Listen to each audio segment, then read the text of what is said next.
सर्वांना सप्रेम जय भीम, नमो बुद्धाय. धम्मसंहिता यूट्यूब चॅनलमध्ये आपणा सर्वांचं स्वागत. मार्गशीर्ष पौर्णिमेच्या सर्वांना हार्दिक शुभेच्छा. आजचा विषय आहे बौद्ध धम्मात मार्गशीर्ष पौर्णिमेचे महत्त्व. या विषयाचे स्पष्टीकरण असे की पौर्णिमेला मानवी जीवनात अत्यंत महत्त्वाचं स्थान आहे. बौद्ध धम्मात प्रत्येक पौर्णिमेला ऐतिहासिक घटना घडलेल्या आहेत. प्रत्येक पौर्णिमा हा बौद्धांचा उत्सव अथवा सणच समजला जातो. 12 पौर्णिमापैकी मार्गशीर्ष पौर्णिमा ही एक आहे. पाली भाषेत मार्गशीर्ष पौर्णिमेला माघ सिरो म्हणतात. मार्गशीर्ष पौर्णिमा साधारणतः डिसेंबर महिन्यात येते. 2024 ची मार्गशीर्ष पौर्णिमा रविवार दिनांक 15 डिसेंबर रोजी आहे. मार्गशीर्ष पौर्णिमेचे बौद्ध धम्मात काय महत्त्व आहे त्याचा अभ्यास आपण इथे करणार आहोत. या पौर्णिमेचा अभ्यास प्रामुख्याने 2 भागात करणे आवश्यक आहे. पहिला भाग म्हणजे बुद्धाच्या आयुष्यात घडलेल्या 2 घटना पैकी एक बिंबिसाराची भेट आणि दुसरी देवदत्तची ईर्ष्या. आणि दुसरा भाग हा श्रीलंकेशी संबंधित आहे. संघमित्राचे श्रीलंकेत बोधिवृक्षासह आगमन आणि त्यानंतर झालेले तिचे धम्म कार्य. श्रीलंकेत मार्गशीर्ष पौर्णिमेला संघमित्रा दिवस सुद्धा म्हटले जातं. आजच्या विषयाचे संदर्भ आहेत की भदंत आर धम्मांकुर थेरो बौद्ध धम्मातील ऐतिहासिक पौर्णिमा, संबोधी प्रकाशन नागपूर.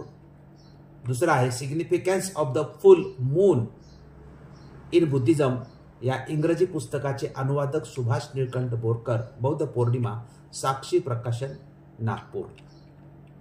धम्मबंधू भगिनींना विनंती आहे की आपण मार्गशीर्ष पौर्णिमेचे बौद्ध धम्मातील महत्त्व याबाबतचे स्पष्टीकरण ऐकत व पाहत आहात तेव्हा हे स्पष्टीकरण शांतपणे लक्ष देऊन ऐकावे पाहावे. प्रत्येक बौद्ध अनुयायाला बौद्ध धम्मात पौर्णिमांचे महत्त्व काय आहे हे माहीत असलेच पाहिजे. या उद्देशाने हा व्हिडिओ सादर करीत आहोत. पौर्णिमेचे महत्त्व या संदर्भातलं स्पष्टीकरण असं की पौर्णिमेला मानवी जीवनात अत्यंत महत्त्वाचं स्थान आहे. सौर मंडलात नैसर्गिकरित्या ग्रहांच्या वेळोवेळी होणाऱ्या हालचालींचा आणि बदलांचा कमी अधिक प्रमाणामध्ये पृथ्वी तलावर परिणाम होत असतो. तसेच पृथ्वीला ठराविक अशांत प्रदक्षिणा घालणाऱ्या चंद्रामुळे पृथ्वी तलावर दिवस रात्र दिनदर्शक वेळ काळ ठरते. ठराविक कालावधीत होणारा परिणाम आणि घडणाऱ्या घटनांचे महत्त्व, फायदे आणि नुकसान याविषयी खगोलशास्त्रज्ञांनी बरीचशी माहिती आपल्या पुढे ठेवली आहे. पौर्णिमा आणि अमावस्येला ज्याप्रमाणे समुद्रात भरती ओहोटी येते तसेच मानवी शरीरात सुद्धा रक्ताचा प्रवाह कमी अधिक होत असतो. याचा शरीरावर आणि मनावर सकारात्मक किंवा नकारात्मक परिणाम होताना दिसतो. अनेक धर्मात पौर्णिमा आणि अमावस्येच्या संदर्भात वेगवेगळ्या काल्पनिक कथा कथन, त्यातल्या त्यात बऱ्याच चालीरीती, अंधश्रद्धा, रूढी परंपरेने ग्रासलेले अनेक कर्मकांड, विशेष पूजा अर्चा देवादिकांच्या नावाने चालत असतात. बौद्ध धम्मात पौर्णिमा उपोषण दिवस म्हणून साजरा केला जातो. पौर्णिमेच्या दिवशी बौद्ध धम्मात घडलेल्या घटनांचे स्मरण करून या दिवशी जगातील बौद्ध उपासक उपासिका धार्मिक व सांस्कृतिक दृष्टीने कुशल आचरण करण्याचा संकल्प करीत असतात. ह्या दिवशी प्रामुख्याने अष्टशील ग्रहण करून संपूर्ण दिवस धम्माचरण, ध्यान साधना, दानादी देऊन पुण्यार्जन करीत असतात. या आचरणाचा सकारात्मक परिणाम त्यांच्या शारीरिक, मानसिक, व्यावहारिक आणि आध्यात्मिक जीवनात मोठ्या प्रमाणात होत असतो. अशा प्रकारचे सकारात्मक बदल सर्व बौद्ध अनुयायांमध्ये घडून यावे. प्रत्येक पौर्णिमेला बौद्ध धम्मात घडलेल्या घटनांचे स्मरण करून मनामध्ये त्रिरत्नाप्रती दृढ श्रद्धा निर्माण व्हावी व आपल्या आचरणातून कुशलच घडावे हा शुद्ध हेतू ठेवूनच आम्ही पौर्णिमेची माहिती या ठिकाणी देत आहे. पहिली घटना, राजा बिंबिसाराची भेट. तथागतांच्या जीवनात या मार्गशीर्ष पौर्णिमेस एक आगळे वेगळे महत्त्व आहे. या पौर्णिमेस 2 घटना अशा घडलेल्या आहेत की त्यांना वगळून बुद्ध चरित्र परिपूर्ण करताच येणार नाही. त्या घटनांचा उल्लेख करूनच पुढे जावे लागेल. 1.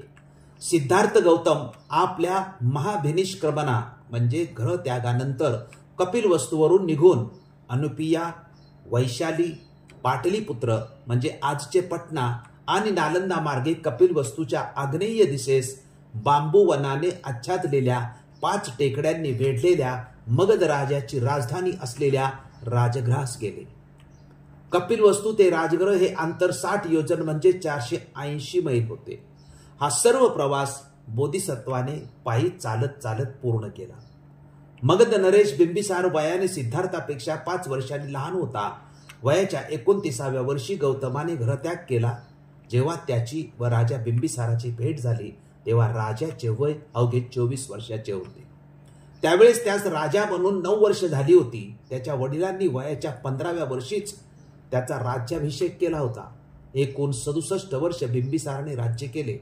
त्याचा मुलगा अजातशत्रू याने त्यास बंदी बनवले आणि शेवटी त्याची हत्या केली. सिद्धार्थ गौतम राजगृहास पोचल्यानंतर तेथील पांडव नावाच्या एका पर्वतावर कुटी बनवून तो राहू लागला. एका प्रातःकाली चिवर धारण करून हातात भिक्षा पात्र घेऊन सिद्धार्थ राजगृहात भिक्षेसाठी प्रवेश करीत असता 32 लक्षणांनी युक्त त्याच्या शरीराची आभा, सुंदर गौरवर्ण, मुखमंडलावरील दिव्य तेज हे सर्व पाहून नगरीतील सर्व स्त्री पुरुष मोहित झाले. सर्व स्त्रिया दारातून, खिडक्यातून, छतावरून दिसेल तेथून अगदी मंत्रमुग्ध होऊन या राजबिंड्याश्रमणाकडे पाहत राहिल्या. राजाने राजवाड्याच्या छतावरून जेव्हा सिद्धार्थास पाहिले तेव्हा त्यास राहवले नाही. राजाने आपल्या सैनिकास आदेश दिला की त्या श्रमणास राजाने राजवाड्यात बोलवल्याचा निरोप सांग व त्यास इकडे घेऊन ये. सैनिकाने धावत जाऊन गौतमास येण्याबद्दलचा राजाचा हा संदेश सांगितला. हे ऐकून गौतमाने कोणताही प्रतिसाद दिला नाही व पांडव पर्वताकडे तो संत पावले टाकत चालता झाला. जणू काही राजाचा हा संदेश त्याने ऐकलाच नाही. श्रमण गौतम वृक्षाच्या दाट छायेत जेथे त्याने कुटी बनवली होती तिकडे चालू लागला. हा सारा वृत्तांत राजा बिंबिसारा सैनिकाकरवी जेव्हा समजला तेव्हा तो स्वतः भेटीसाठी पांडव पर्वताकडे सिद्धार्थाच्या दिशेने निघाला. जिथपर्यंत रथात जाणे शक्य आहे तिथपर्यंत रथात स्वार होऊन व जेथे खड्डा लागतो तिथून पायी चालत जाऊन गौतमाची त्याने भेट घेतली. सर्वप्रथम क्षेम कुशल विचारून त्यास त्याचा परिचय विचारला. आपण क्षेम, कुशल आणि व्याधीमुक्त व अतिशय सुदृढ असल्याचे सांगून गौतमाने आपला परिचय पुढील प्रमाणे दिला. मी कपिलवस्तूचा राजा सिद्धोधन व राणी महामाया यांचा पुत्र सिद्धार्थ गौतम आहे.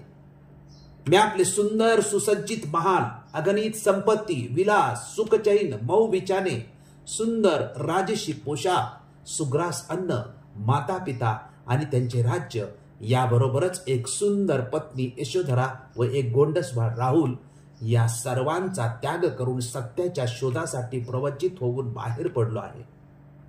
हे ऐकून राजा बिंबिसार म्हणाला, हे श्रमण गौतमा, तुझ्या घराण्याशी माझी वंश परंपरागत मैत्री आहे म्हणून मला तुला काही सांगायचं आहे. तुझे हे सौंदर्य राजवंशात साजेसेच आहे. तुझ्या नाजूक अवयवांना रक्तचंदनाचा सुगंध शोभून दिसतो. रक्तवर्णाची ही जाडी भरडी वस्त्र नव्हे. ज्या हाताने प्रजेचे रक्षण करावे त्या हातात भिक्षापात्र धारण करणे अशोभनीय आहे. तुला तुझ्या वडिलांचे राज्य नको असेल तर माझ्या अर्ध्या राज्याचा तू स्वीकार कर. तुझ्या क्षात्र बलास हेही मान्य नसेल तर माझ्या सैन्यात सामील हो व पराक्रम गाजव व राज्य कमव. तू तरुण आहेस. सुखाचा उपभोग तरुणांनी घ्यावा. संपत्ती मध्यम वयस्क पुरुषांनी कमवावी तर धर्म वृद्धांनी सांभाळावा. तेव्हा वृद्धापकाळ येईपर्यंत थांब. राजवंशाला उत्कृष्ट फळ देणारा असा एखादा यज्ञ कर व इच्छित फलाची प्राप्ती करून घे. यावर आपल्या शांत आणि स्नेहपूर्ण स्वभावास अनुसरून सिद्धार्थ गौतम उत्तरतो आणि म्हणतो, हे राजन, माझ्यासारख्या अनोळखी श्रमणास अर्धे राज्य देण्याचे आश्वासन देणे ही तुझी महानता आहे. तुझे हे वक्तव्य, तुझी मानवता, तुझे चारित्र्य, तुझा जीवन मार्ग व तुझे कुळ या शोभणारेच आहे. या तुझ्या अर्ध्या राज्याचीच काय, मला सर्व पृथ्वीचे राज्य मिळाले तरी त्याची अपेक्षा आता मी करणार नाही. मी या साऱ्या बंधनातून एकदा मुक्त झालेलो आहे. परत मी त्याच बंधनात गुंतून पडू इच्छित नाही. हे तारुण्य, हे ऐश्वर्य, सर्व सुख हे भोग क्षणिक आहेत. हे कधी ना कधी नष्ट होणारच. म्हणून मी या वैषयिक बंधनापासून पूर्णपणे मुक्त झालो आहे. मी ज्या मार्गाच्या शोधासाठी गृहत्याग केला आहे त्याचा शोध करूनच थांबेल. जर जरावस्था येणारच असेल तर युवावस्थेतच दुःख निवारणांच्या मार्गाचा शोध मी का करू नये? माझ्याबद्दलची आपली सूचना शुद्ध औदार्य आणि मित्रत्वाच्या प्रेरणेने भरली आहे. तुझ्यासारखी चांगली माणसंच स्नेहशील कृत्याची परंपरा कायम ठेवून पूर्वजापासून चालत आलेली मैत्री वृद्धिंगत करतात. तू म्हणतोस त्याप्रमाणे उपभोग म्हणजे सुख नव्हे.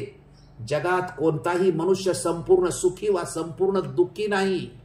मी गृहत्याग केला तो रागाने नाही, किंवा कोणी मला युद्धात पराजित करून माझे राज्य हिसकावून घेतलेले नाही. माझ्या सन्मित्रा, मी भिक्षेवर जगतो म्हणून माझी कीव करू नकोस. मला यात उत्कट समाधान लाभते, संपूर्ण शांती मिळते. जो संपत्तीवान असूनही मोठा लोभी आहे त्याला शांती लाभणे तर दूरच, पण दुःख मात्र भोगावे लागते. तू म्हणतोस वृद्धापकाळ येईपर्यंत थांब. मृत्यू केव्हा येईल हे ज्याला माहीत नाही असा कोणता शहाणा मनुष्य वृद्धापकाळाची वाट पाहत बसेल? माझ्या वंशाला शोभणारे आणि उत्कृष्ट फळ देणारे यज्ञ करण्याचा सल्ला तू देतोस. हिंसा मला मान्य नाही. दुसऱ्यांना दुःख देऊन मिळणारे कोणतेही फळ मिळवण्याची माझी इच्छा नाही. यज्ञांमध्ये पशूंचा बळी द्यावा लागतो. भावी फळाच्या आशेने असह्य पशूंना ठार करणे कोणत्याही सहृदय माणसाच्या दृष्टीने ती अयोग्य कृतीच ठरेल. मी या जगातील कलह पाहून मर्माहत झालो आहे. मी शांतीच्या शोधात आहे आणि दुःखांचा अंत कसा होईल याचा मार्ग शोधत आहे. सिद्धार्थाचा दृढ संकल्प, त्याचा उत्साह, त्याची तर्कसंगत वाणी ऐकून राजा बिंबिसार निरुत्तर होऊन आपले दोन्ही हात जोडून म्हणाला, श्रमणा, तो तुझा संकल्प पूर्ण करशील याची मला पूर्ण खात्री तुझ्या खुलाशावरून झाली आहे. पुढे तुला बुद्धत्व प्राप्त झाल्यानंतर राजग्रास येऊन भेटण्याची मात्र कृपा कर.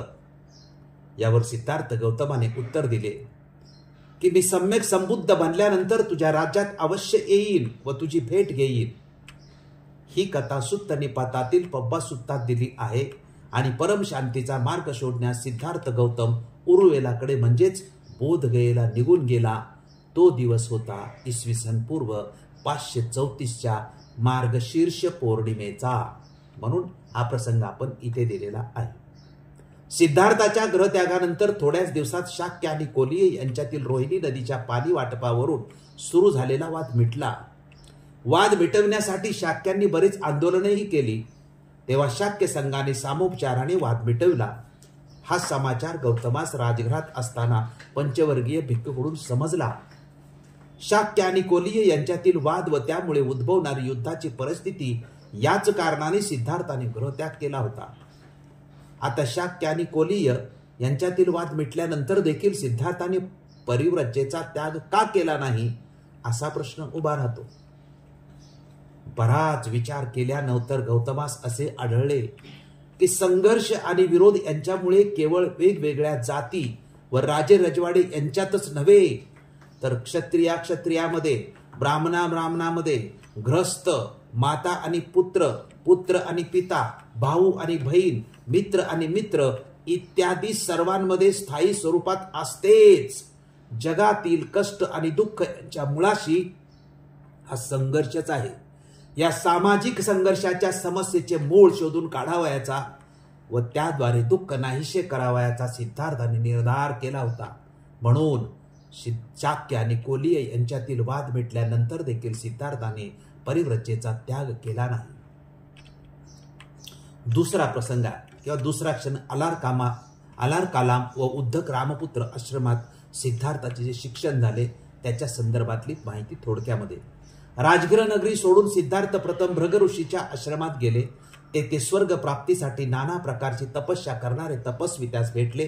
तेथे काही जण कंदमुळे व फळे खाऊन राहत असत, काही जण पक्ष्याप्रमाणे दाणे वेचून खात, काही जण गवत खाऊन ध्यान करीत, तर काही जण दातांनी कच्चे पदार्थ चावून खात, काही जण सतत पाण्यात राहत असत. याप्रमाणे कष्ट सहन केल्याने स्वर्गलाभ होतो आणि कष्ट सहन केल्यानेच म्हणजेच देहदंडानेच पुण्यलाभ होतो अशी त्यांची धारणा होती. त्यानंतर सिद्धार्थ विंध्य प्रदेशामार्गे वैशालीला राहत असलेल्या आचार्य आलार कालाम या ऋषीकडे गेला. तेथे त्याने सांख्य दर्शनाचे सिद्धांत ग्रहण केले. आलार कालामने सिद्धार्थास ध्यानमार्ग शिकवला. अकिंचन्यातन नावाची समाधी शिकवली. त्याच्या 7 पायऱ्या होत्या, त्या सर्व गौतमाने आत्मसात केल्या.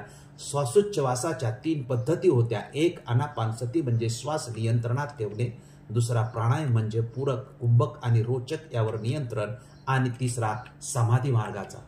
त्यानंतर सिद्धार्थ उद्धक रामपुत्र नावाच्या ऋषीकडे गेला आणि ध्यान करावयाची 8वी पायरी देखील आत्मसात केली. याप्रमाणे कोशल जनपदातील दोन्ही महान आचार्याकडून ज्ञान प्राप्त केले. यानंतर सिद्धार्थ मगध राज्यात गेला. तेथील ध्यान पद्धती आत्मसात केली. त्यानुसार श्वासाचे पूर्णता निरोधन करून एकाग्रता साधावयाची असे ही अत्यंत वेदनादायी पद्धती होती, परंतु सिद्धार्थाने तिलाही प्राप्त केले. तर दुसरी घटना आहे देवदत्ताच्या संदर्भातली. तिचं स्पष्टीकरण आता आपण या ठिकाणी पाहूया. तथागत गौतम बुद्ध सम्यक संबुद्ध बनल्यानंतर जिकडे तिकडे त्यांच्या पावन धम्माची चर्चा सुरू झाली. जो तो या धम्मात दीक्षित होऊ लागला. संपूर्ण मगध राज्यात भगवंताच्या धम्मोपदेशाशिवाय इतर कोणतीच वाणी ऐकावयास मिळत नव्हती. मगधराज बिंबिसार याने भगवंताकडून उपासकाची धम्मदीक्षा घेतली होती. त्याच्या राज्यातील सर्व धनी श्रेष्ठी त्याचबरोबर गरीब सर्वसामान्य नागरिक ही तथागतांचे अनुयायी बनले होते. बौद्ध धम्म हा एक राजाश्रय लाभलेला, लोकमान्यता मिळालेला धम्म म्हणून सगळीकडे ओळखला जाऊ लागला. भगवंताच्या अनुयायांची संख्या जशी वाढू लागली तशी त्याचा द्वेष करणाऱ्यांचीही संख्या वाढू लागली. देवदत्त हा लहानपणापासूनच त्यांच्या विरोधकापैकी एक होता. देवदत्त हा सिद्धार्थ गौतमाचा आतेभाऊ, गौतमाची आत्या अमिता व सुप्रबुद्ध यांचा तो पुत्र. राजपुत्र असताना जसा तो गौतमास पाण्यात वाहत असे, गृहस्थांमध्ये सम्यक संबुद्ध झाल्यानंतरही तो त्यांचा विरोधच करीत असे. देवदत्त हा स्वभावताच ईर्ष्याखोर व प्रवृत्तीने मोठा दुष्ट होता. अगदी बालपणापासूनही तो सिद्धार्थाचा द्वेष करायचा. आपल्या पानाने हंसास जखमी करून एकदा देवदत्ताने तो खाली पाडला. राजपुत्र गौतमाने हंसाची जखम धुवून त्यास मलमपट्टी करून त्याचा प्राण वाचवला. देवदत्त म्हणाला, हा हंस मी मारला आहे तेव्हा तो मला दे. गौतम म्हणाला, त्याचा प्राण मी वाचवला आहे तेव्हा तो माझा आहे, तुला देणार नाही. हा वाद शेवटी न्यायाधीशाकडे जातो. तिथे गौतमाचा विजय झाला. हंसाची मागणी करणाऱ्या देवदत्तास हंस न देता मारणाऱ्यापेक्षा जगवणारा श्रेष्ठ असा न्याय देऊन तो हंस न्यायाधीशाने गौतमास सोपवला. तेव्हापासून तर देवदत्त गौतमाचा कट्टर विरोधक बनला. कपिलवस्तूमधील राजपरिवाराच्या इतर अनेक युवकांबरोबर देवदत्तांनीही प्रव्रज्जा घेतली. ती केवळ आदर सत्कार मिळावा म्हणून. भिक्खू संघातील भगवंताची लोकप्रियता त्यास सहन झाली नाही. धम्मातील भगवंताचे स्थान मिळवण्याचे स्वप्न तो प्रव्रज्जेनंतर लगेचच पाहू लागला. भिक्खू संघाचा अधिनायक बनण्याची महत्वाकांक्षा तो बाळगून होता. यास्तव भगवंताजवळ येऊन एकदा तो म्हणाला, आपण आता वृद्धत्वाकडे झुकला आहात. भिक्खू संघाची देखरेख करणे आता आपल्याच्याने शक्य होणार नाही. तेव्हा आपण मला आपला उत्तराधिकारी नेमावा.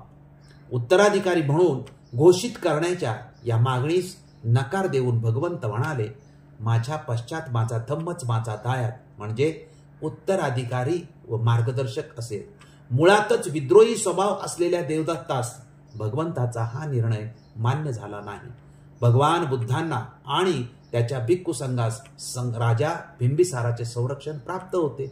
देवदत्ताने आपला दुष्ट हेतू साध्य करण्यासाठी कोणता तरी वेगळा मार्ग चोखाळण्याचा विचार केला. या हेतूनेच त्याने बिंबिसाराचा मुलगा राजपुत्र अजातशत्रूची भेट घेतली. मगध बिंबिसाराची भगवंताचरणी निस्सीम श्रद्धा होती. त्याच्या हयातीत भगवंताची हत्या करून जागा घेणे कदापिही शक्य होणार नाही हे तो चांगलाच ओळखून होता. त्यामुळेच त्याने अजातशत्रूशी जवळीक साधली. बालपणापासूनच अतिशय हट्टी, क्रोधी, उद्धट व क्रूर स्वभावाचा म्हणून राजपुत्र अजातशत्रू ओळखला जात असे. अशा या दुराग्रही राजपुत्राची गाठ अतिमहत्वाकांक्षी देवदत्ताशी पडली. आधीच कारले, त्यात पुन्हा ते लिंबावर चढले. अशी गत या दोघांच्या मैत्रीची झाली. देवदत्ताने अजातशत्रूच्या मनात असे विष पेरले की तुझा पिता राजा बिंबिसार जिवंत असेपर्यंत तुला राजसिंहासनाचा लाभ काही होणार नाही. तेव्हा त्याची हत्या करून तू स्वतःच राज्याभिषेक करवून घे.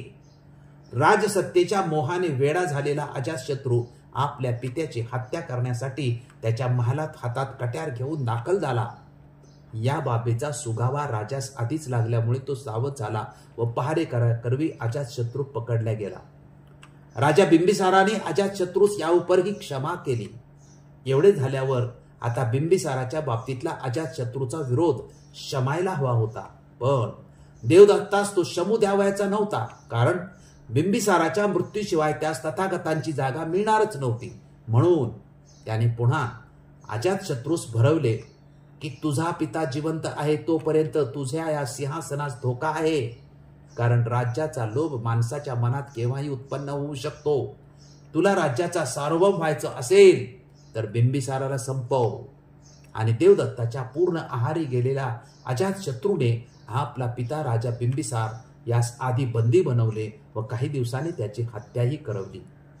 महाराज बिंबिसाराच्या हत्येनंतर अजातशत्रू हा मगधचा सम्राट झाला. भगवंताचा निस्सीम अनुयायी व प्रामाणिक संरक्षक राजा बिंबिसार मारला गेल्याने आता देवदत्तास हे रान मोकळे होते. तथागतांच्या धम्मातील जागेसाठी देवदत्त हवे ते करण्यास सरसावतो. भगवंतास ठार मारण्याची योजना तो आखू लागतो. पहिल्यांदा तो भगवंतावर मारेकरी पाठवतो. भगवंतांना ठार मारणे तर दूरच, ते सर्व त्यांचे अनुयायी बनतात. दुसऱ्यांदा तथागत गृद्रकूट पर्वताच्या पायथ्याशी चंक्रमण करीत असता त्यांच्या बाजूस एक 14 फूट उंचीचा कडा होता. तेथून एक मोठा दगड देवदत्ताने भगवंतावर फेकला. भगवंताच्या दिशेने घरंगळत येणारा तो दगड वाटेतील खडकावर 2-3 ठिकाणी आपटून फुटला. भगवंताचा जीव वाचला. तथापि त्याचा एक तुकडा येऊन भगवंताच्या पायास लागला. रक्त वाहू लागले. तथागतांचा प्रिय शिष्य प्रसिद्ध आयुर्वेदाचार्य आणि चिकित्सा शास्त्री जीवक कुमार याने भगवंताचा इलाज करून मलमपट्टी बांधली. अशा रीतीने तथागतांना ठार मारून त्यांच्या ठिकाणी भिक्खू संघाचा प्रमुख होण्याची देवदत्तची अघोरी महत्वाकांक्षा अपूर्णच राहिली. पहिला प्रयत्न फसला, दुसराही फसला. तथापि त्याच्या मनातील ती धम्माचा प्रमुख होण्याची इच्छा मात्र कमी झाली नाही. देवदत्ताने तिसऱ्यांदा भगवंताचा प्राण घेण्याचा प्रयत्न केला. भगवंताच्या अंगावर त्याने अजातशत्रूच्या गजशाळेत नालागिरी नावाचा एक मदमस्त हत्तीस मद्य पाजवून आणि माहुतास खोटे आश्वासन देऊन, काय आश्वासन? राजा सांगून मी तुझी बढती करवेन असे भरवून तथागतावर तो हत्ती सोडला. पळत तथागतांच्या अंगावर जाणाऱ्या हत्तीस आवरण्याचा खूप प्रयत्न बनते आनंदाने केला, पण त्यात यश आले नाही. आनंदास थांबवून स्वतः भगवंतांनी आपल्या मैत्री भावनेच्या संपन्न चित्ताने त्या हत्तीच्या चित्तास संयत करून एक हात उंचावर आशीर्वाद दिला. भगवंतासमोर येऊन तो बेभान झालेला हत्ती शांत झाला. पुढील दोन्ही पाय जमिनीवर टेकून हत्ती खाली बसला. भगवंताच्या चरणाची धूळ त्याने आपल्या सोंडेने उचलून मस्तकी लावली व माथा जमिनीवर टेकून भगवंतास वंदन केले आणि त्यांची प्रदक्षिणा करून शांत भावाने तो तेथून चालता झाला. ते आश्चर्य पाहून राजगृहवासी निवासी म्हणू लागले, दंडनेके दमयंती अंकुशेही कसाहिच अदंडेन असत्येन नागोदंतो महेसिना. याचा मराठी अनुवाद असा की कोणी काठीने, कोणी अंकुशाने, कोणी चापकाने जनावराचे दमन करतात, परंतु महर्षी बुद्धाने काठी वाचून, कोणत्याही शस्त्रा वाचून हत्तीचे दमन केले. तो दिवस होता मार्गशीर्ष पौर्णिमेचा. तर 3 वेळा प्रयत्न करूनही भगवंत सुखरूप राहिले. देवदत्तास मात्र त्याच्या पापकृत्याचे फळ थोड्याच दिवसात मिळाले. राजगृहातील सर्व जनतेने देवदत्तास भोजन देणे बंद केले. त्यातच त्यास एका असध्य रोगाने ग्रासले. तो इतका जर्जर झाला की त्यास एक पाऊल उचलणेही अशक्य झाले. आयुष्याच्या शेवटी त्यास उपरती झाली. त्यास वाटले आता आपला अंतिम समय जवळ आला आहे, तेव्हा भगवंताचे दर्शन घ्यावे. त्यावेळी भगवंताचा मुक्काम श्रावस्तीस होता. तो भगवंताच्या दर्शनासाठी आपल्या शिष्यांच्या मदतीने पालखीत बसून श्रावस्तीच्या जेतवनाकडे निघाला. देवदत्त दर्शनासाठी जेतवनात येत असल्याची बातमी भिक्खूंनी तथागतास सांगितली. यावर भिक्खूंनी काय सांगितले ते लक्षपूर्वक ऐका आणि लक्षात ठेवा. ही बातमी समजल्यावर भगवंत म्हणाले, तो जेतवनात प्रविष्ट होऊ शकणार नाही. आणि झालेही तसेच. जेतवनाच्या अगदी जवळ पोहोचल्यावर त्याची पालखी वाहून शेवटी थकलेल्या शिष्यांनी जवळच्या पुष्करणीमध्ये म्हणजे सरोवरात स्नान करण्याची इच्छा झाली. पालखी खाली ठेवून ते सरोवरात उतरले. भगवंताच्या दर्शनासाठी उतावीळ झालेला देवदत्त त्यास चालता येत नसतानाही तो स्वतःहून पालखीतून खाली उतरून चालण्यासाठी पालखीच्या बाहेर पाय ठेवण्याचा प्रयत्न करू लागला. पालखीच्या बाहेर पाय काढतो तोच तेथील दलदल त्याच्या ध्यानी न आल्यामुळे तो त्या दलदलीत फसला व शिष्यांच्या लक्षात येण्याच्या आत तो पाहता पाहता दलदलीमध्ये रुतत जाऊन पृथ्वीच्या उदरात गडपही झाला. असा देवदत्ताचा अंत झालेला. तर मार्गशीर्ष पौर्णिमेच्या या 2 घटनांनंतर दुसरा भाग आपण म्हटलं तो श्रीलंकेमध्ये संघमित्रा गेली होती आणि तिथं जे कार्य केलं त्या दृष्टिकोनातून एक महत्वाचा, कारण श्रीलंकेत मार्गशीर्ष पौर्णिमेला संघमित्रा स्मरणोत्सव असंही म्हटलं जातं किंवा सेलिब्रेट केला जातो. श्रीलंकेत बोधिवृक्ष भिक्खुनी शासनाची स्थापना कशी झाली याचं स्पष्टीकरण आपण या ठिकाणी पाहूया. याच दिवशी सम्राट अशोकाची मुलगी अरहंत थेरी संघमित्रा हिचे श्रीलंकेत आगमन झाले होते, म्हणजे मार्गशीर्ष पौर्णिमेला. ज्या सौम्य शीतल बोधिवृक्षाखाली सिद्धार्थ गौतमाला संबोधी प्राप्त झाली त्या पवित्र बोधिवृक्षाची शाखा व इतर बरेच धार्मिक साहित्य व सहकारी घेऊन संघमित्रा थेरी हिने श्रीलंकेत प्रवेश केला. त्या प्रित्यर्थ मार्गशीर्ष पौर्णिमेला मोठा स्मरणोत्सव साजरा केला जातो. थेरी संघमित्रा हिच्या श्रीलंका भेटीमुळे पवित्र बोधिवृक्षाची अनुराधापूर येथे स्थापना झाली. तसेच भिक्षुनी शासनाची स्थापना झाली. या 2 संवेगकारी प्रसंगामुळे स्त्रियांच्या आध्यात्मिक उत्थानाला त्या ठिकाणी प्रेरणा आणि बळ मिळाले. मानसिक निष्क्रियता आणि आध्यात्मिक उदासीनता यामधून त्यांची निश्चितच मुक्तता झाली. आंतरिक उंची तसेच नैतिक उन्नती साधण्याकरता त्यांना धैर्य प्राप्त झाले. भिक्खुनी शासनाच्या स्थापनेमुळे स्त्रियांनी आध्यात्मिकतेचे उंच शिखर गाठले. प्रज्ञेची भव्यता प्रदीप्त केली आणि स्त्रिया ह्या पुरुषापेक्षा निकृष्ट असतात हा गैरसमज तेथे मिटवला. अरहंत थेरी संघमित्रा यांच्या आदी कल्याणकारी, मध्य कल्याणकारी, अंतिम कल्याणकारी अशा धम्मोपदेशामुळे स्त्रियांच्या व भिक्खुनींच्या मनातील सुप्त प्रचंड धुमसत असलेल्या ठिणग्यांचे प्रज्ञेच्या स्वच्छ प्रकाशात रूपांतर झाले. अनुराधापूर येथील रुवन व्हॅलीसाय या भव्य स्तूपाचे लोकार्पणाचे वेळी पियदस्सी थेरो यांच्या धम्मोपदेशाने 14,000 भिक्खुनी म्हणजे स्त्रियांना गौरवशाली अरहंत पदाला पोचल्या. याचा विशेष उल्लेख करावा लागेल. ही बुद्धाची महानता होय की त्याने स्त्रियांचे समाजातील महत्त्व पटवून दिले आणि त्याचे समाजातील स्थान उंचावले. बुद्धपूर्व काळात स्त्रियांना समाजात सन्मानाचे स्थान नव्हते. हेमचंद्र या लेखकाने त्याच्या मार्गद्वारस्य दीपिका या ग्रंथात स्त्रियांना नरकाचा रस्ता दाखविणाऱ्या असे म्हटलेले आहे. बुद्धाने स्त्रियांचा अपमान किंवा अपमर्द कधीच केला नाही. त्या निसर्गता दुर्बल आहेत हे मानले. पुरुष आणि स्त्रियांमध्ये वसत असलेले अंतर्गत गुण बुद्धाने जाणले आणि त्यांच्या उपदेशामध्ये लोकांना त्याची जाणीव करून दिली. लिंगभेद हा सेवाभावात किंवा मनशुद्धीकरणात अडसर नाही हे त्याने पटवून दिले. माता किंवा आई म्हणून स्त्रीचे स्थान बुद्ध धम्मात आदरार्थी आहे. माता ही भौतिक आणि आध्यात्मिक उन्नतीचा मार्ग दाखवणारी आहे आणि पत्नी ही पुरुषांची परममित्र आहे. अनुशासनासहित भिक्षुनी संघ निर्माण करणारा बुद्ध हा जगाच्या इतिहासात पहिला मानव आहे. त्याबद्दलचं स्पष्टीकरण आपण पाहूया. काही व्यावहारिक कारणास्तव स्त्रियांना संघात येण्यास प्रथम नकार दिला होता, परंतु त्यांचा सेवक आनंद मावशी महाप्रजापती गौतमी यांच्या प्रार्थनेने आणि अनुनयाने भिक्खुनी संघाची निर्मिती केली. या प्रकारे भिक्खुनींचा संघ अनुशासनासहित निर्माण करणारा बुद्ध हा जगाच्या इतिहासातील पहिला मानव होय.